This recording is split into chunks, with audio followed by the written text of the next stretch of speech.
কোনোদিন এখানে আমার বাবার কোনো ইলেকশনে আসি না, এই প্রথম। এবং আপনাদের ভালোবাসা দেখে আমার কাছে মনে হয়েছে যে আমার বাবা কি মানুষ এত ভালোবাসে। কেন আমার বাবা আমাদেরকে রেখে ঢাকায় এখানে পড়ে থাকে, এই জন্য। ঢাকায় আমাদের ফ্যামিলিতে তার 3টা সন্তান, আমাদের মা আর আমরা 3জন, কিন্তু এখানে তো ওনার অনেক সন্তান, অনেক অভিভাবক, তাদেরকে উনি আমাদেরকে অনেক বেশি ভালোবাসেন। এই কারণে ভালোবাসেন আমার বাবাকে আপনারা। আমি পলিটিক্যাল লোক না, আমি পলিটিক্যাল বক্তব্য দিতে জানি না। আমি আপনাদের কাছে আসছি শুধুমাত্র দোয়া চাইতে, ভোট চাইতে কিন্তু আসি নাই। আমি জানি যে আপনারা হুন্ডা মার্কা ছাড়া অন্য কোথাও ভোট দিবেন না। 1জন 2জন 3জন এক একটা ফ্যামিলির থাকে না যে নষ্ট হয়ে যাওয়া বাচ্চা কাচ্চা থাকে না, 1জন 2জন থাকে এরকম, সেটারে আমরা বাতিলের খাতায় নিয়ে নিলাম। নিয়ে যারা আমরা আছি ভালোবাসি এই মানুষটাকে, এই বীর মুক্তিযোদ্ধা গিয়াসউদ্দিন আহমেদ, যারা চিনেন জানেন, এখানে আমার অনেক চাচারা আছেন যারা একেবারে শুরু থেকে আমার বাবাকে চিনেন, আমার বাবার সাথে তারা পলিটিক্স করেছেন, আমার বাবার সাথে বড় হয়েছেন, তারা সবাই খুব ভালো করে জানেন যে উনি মানুষটা কেমন। আমার কি বলতে হবে উনি কেমন? আমার কি আমাদের কাউকে কি বুঝাইতে হবে গিয়াসউদ্দিন আহমেদ কেমন লোক? তাহলে সৎ, যোগ্য এবং একজন যোগ্য মানুষ হিসেবে যদি আমি কাউকে বলি তাহলে আপনারা কার নাম বলবেন? এখানে কি আর কোন দ্বিতীয় ব্যক্তির এসে সুযোগ পাওয়ার কোন সুযোগ আছে? এখানে কি অন্য কারো কোন সুযোগ আছে? এখানে শুধু কে থাকবে?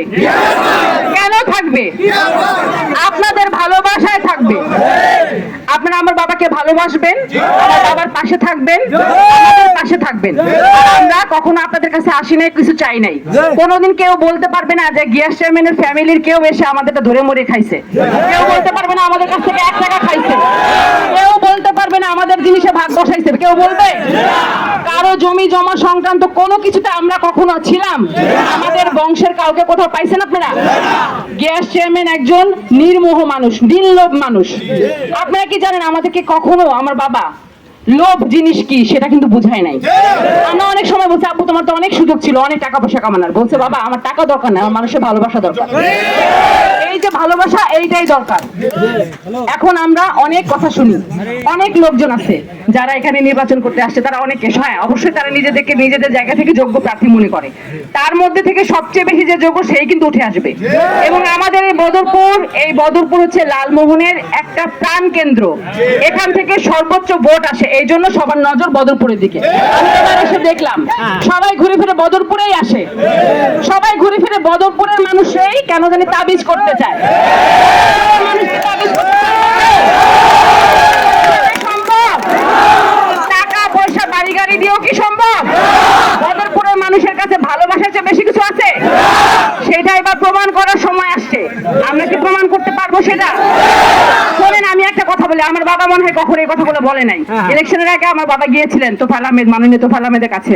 আমার শ্রদ্ধেয় চাচা আমাকে অনেক স্নেহ করেন, উনি চাচা চাচি দুজনে আমাকে অনেক স্নেহ করেন। আমার বাবা গিয়েছিলেন দোয়া চাইতে, আমার বাবার মাথায় হাত রেখে উনি বলছে গ্যাস তুই যা এলাকায় ভোট কর। কি ছিল এটা? কি ছিল? আমার চাচি আমার বাবাকে জিজ্ঞেস করছে এ তানি আসে না কেন রে, মেয়েটা আসে না কেন আমার কাছে? ওনারা আমাদেরকে স্নেহ করেন মন থেকে, এখানে কোনো পলিটিক্যাল বিষয় নাই, কিন্তু একেবারে ভালোবাসা। আমার শ্রদ্ধেয় চাচা শাওন আঙ্কেলের কাছে আব্বু গেছে, শাওন আঙ্কেল মন থেকে আমার বাবাকে বলছে ভাই আপনি যান ভোট করেন। উনি আমার উকিল বাবা, আমার শ্রদ্ধা আমার বাবার মতো উনি। আমার শুধু আমার বাবা বলে না, আরো যারা যারা ছিল তারা বলছে যে হ্যাঁ আমার এমপি সাহেব বলছে নাকি কি ভোট করতে, ভোট না করতে তো বলে নাই কাউকে। আচ্ছা আমি পলিটিক্যাল লোক না, আমি পলিটিক্যাল কোনো কিছু জানি না, আমি সাদা চোখে যা দেখছি তাই বলছি আপনাদেরকে এখন। এবং এমপি সাহেবের মা আমাদের শ্রদ্ধেয় দাদি যান আমার বাবাকে দোয়া করে দিচ্ছেন। এমপি সাহেবের মা নিজে আমার বাবাকে দোয়া করে দিচ্ছেন। আমার বাবা বলছেন যে আমার মা নাই, আপনার দোয়া আমার লাগবে। উনি বলছে বাবা যাও তোমাকে দোয়া করে দিলাম। তো আমরা আসলে এটাতে কি বুঝলেন আপনারা? এবং তাদের দোয়া সমর্থন আমাদের প্রতি আছে। ওনারা জানেন এখানে যতজন প্রার্থী আছে 7 জন মনে হয় উপজেলা চেয়ারম্যান প্রার্থী আছে। আপনারা বলেন তো কে নির্বাচিত হলে এমপি সাহেবের হাত বেশি শক্ত হবে? কোনো বিকল্প আছে? অন্য যে কোনো একজন প্রার্থী যদি হয় এমপি সাহেবের হাত কি শক্ত হবে? কোনো সন্দেহ আছে যে আমার বাবা যদি নির্বাচিত হয় আবার যদি নিয়ে আসতে পারেন আপনারা, এমপি সাহেবের হাত সবচেয়ে বেশি শক্ত হবে। এখন আপনারা হচ্ছেন বিবেচনা করার লোক, আপনারা বিবেচনা করে যেটা ভালো মনে হবে সেটাই করবেন। আপনাদের আশেপাশে যারা একটু স্লিপ করে গেছে না, এদিক সেদিক লোকজন আসে না, একটু একটু টাকা খাওয়াইতে চায়, একটু ভালো ভালো কথা বলে, একটু আমাদের বদনাম করে। আমরা কি কারো বদনাম করছি কখনো? কোনোদিন বলছি কেউ খারাপ? কখনো বলছি কেউ অযোগ্য? কাউকে গালি দিছি? কাউকে হুমকি দিছি? আমার বাবা দিছে কাউকে হুমকি? কেউ দেয় নাই। কারণ আমরা হুমকি আমরা দেই না কাউকে। আমরা শান্তিতে বিশ্বাসী, আমরা ভালোবাসায় বিশ্বাসী, আমরা সততায় বিশ্বাসী। আমরা কখনো কি বলি যে ভোট আমরা একটা পাইলেও হয়ে যাব? না, ভোট আমাদের সর্বোচ্চ পাইতে হবে। হ্যাঁ, সর্বোচ্চ ভোট পাইতে হবে আমাদের, এবং সব ফেয়ার ইলেকশন হবে। আমরা ইনশাল্লাহ সবাই গিয়ে ভোট দিব। এখানে যারা আছেন, আমি আজকে মা বোন অনেকদের সাথে দেখা করে আসছি, সবাই ভোট দিতে আগ্রহী, কিন্তু কারো না জানার কারণে যেন ভুল না হয়। আমরা যেন সবাই ভোটার আইডি কার্ড নিয়ে ঠিকমতো কাগজপত্র নিয়ে ভোট কেন্দ্রে যাই এবং ভোট যেন দেই। কারো ভোট যেন না পচে। ভাই, একটা ভোট পচা মানে আমাদের লস। আমাদের হোন্ডার কোনো ভোট যেন নষ্ট না হয়, আমাদের কোনো হোন্ডা সমর্থক যেন বাসায় বসে না থাকে, আমাদের প্রত্যেকটা হোন্ডা সমর্থক যেন ভোট কেন্দ্রে গিয়ে ভোট দেয়। কেউ যদি ডিস্টার্ব করতে আসে আমরা প্রতিরোধ করব। প্রশাসন আছে, আমরা নিজের হাতে আইন তুলে নিব না, তাইলে কিন্তু আমাদের মাইনাস পয়েন্ট। হ্যাঁ, আমরা কখনোই নির্বাচন চলাকালীন সময়, নির্বাচনী প্রচারণাকালীন সময় আমরা কখনোই নিজের হাতে আইন তুলে নিব না। যদি কোনো রকম এরকম উল্টাপাল্টা কিছু হয়, দেখেন সঙ্গে সঙ্গে প্রশাসন আছে, নির্বাচন কমিশন আছে, যে যেভাবে পারেন তাদেরকে ইনফর্ম করবেন। আমি সংবাদ মাধ্যমে কাজ করে একটা মানুষ, আমি জিনিসগুলো জানি, এগুলো খুব সেন্সিটিভ, এই বিষয়গুলো খুবই স্পর্শকাতর। একটা ভুল, আপনাদের আমাদের একটা ভুল কিন্তু এই প্রার্থীকে রিস্কে ফেলে দিতে পারে। আমরা কোনো রিস্ক নিব না, আমরা উত্তেজিত হব না, ঠান্ডা মাথায় আমরা ভোট করব, ঠান্ডা মাথায় আমরা প্রচারণা করব, ঠান্ডা মাথায় আমরা সব কাজ পরিচালনা করব। এবং আমি আপনাদের মেয়ে, আমি আপনাদের বোন, আমি নেক্সট একদিন আসবো এখানে। আমি আসতে চাই 30 তারিখে বিজয় মিছিল নিয়ে। আমরা কি সেটা পারবো? আমরা কি বিজয় মিছিলকে পুরো লালমোহন প্রদক্ষিণ করতে পারবো? আমরা কি দেখাই দিতে পারবো যে বদরপুর? অনেক ধন্যবাদ। আমি আজকে আসছি এইটা দেখার জন্য। আমি অনেক শান্তি পাইছি। আমার কাছে মনে হচ্ছে আমার বাবা সঠিক জায়গা আছে, আমার বাবার সিদ্ধান্ত সঠিক। আমার বাবা কখনো মাইক ধরে দিকে যায় না, কখনোই না, কখনোই কাউকে উত্তেজিত হতে দেয় না।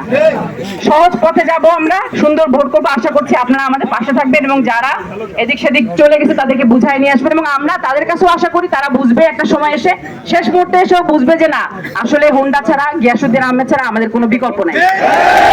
আপনাদেরকে অসংখ্য ধন্যবাদ। আমি খুবই ক্ষুদ্র একটা মানুষ, কিছু কথা আপনাদের সামনে বলতে পারছি। আমার বাবা অনেক বড়, আমার চোখে আমার বাবা অনেক কিছু, আমার বাবা অনেক বড় মানুষ আমার চোখে। আমি দেখছি আমার বাবার গ্রহণযোগ্যতা কোথায়। আমি মিডিয়াতে কাজ করার সুবাদে আমি অনেক বড় বড় মানুষের সাথে পরিচিত আছি। আমি দেখছি আমার বাবাকে কিভাবে তারা সম্মান করে। অনেকেই আমার বাবাকে চিনে, ভোলার গিয়াসউদ্দিন আহমেদ অনেকেই চিনে আমার বাবাকে, এক নামে চিনে। কয়টা নেতাকে সবাই এরকম চিনে।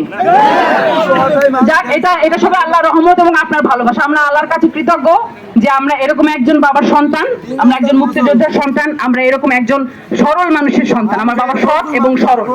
আপনারা অনেকে অনেক কিছু হয়তো বা মনে অনেক কখনো কষ্ট পাইছেন তার কোনো কথায়, কোনো আচরণে, সেটা সাময়িক। কিন্তু আমার বাবা ফাইনালি আপনাদেরকে অনেক ভালোবাসেন। আমার বাবা আপনাদের জন্য চোখের পানি ফেলেন, আমি দেখছি সন্তান হিসেবে। ঠিক আছে, দিনের পর দিন, বছরের পর বছর আমরা আমার বাবাকে পাই নাই, শুধু আপনাদের সঙ্গে ছিল, এখনো আপনাদের সঙ্গে আছে, শেষ পর্যন্ত আপনাদের সঙ্গেই থাকবে। আমার বাবাকে আপনাদের হাতে দিলাম, আপনারা ডিসিশন নেবেন কি করবেন। ঠিক আছে, এখন অনেক ধন্যবাদ আমার এই কথাগুলো শোনার জন্য। আমি যদি ছোট মুখে বড় কোনো কথা বলে ফেলবো আমাকে ক্ষমা করবেন। আর আমার বাবার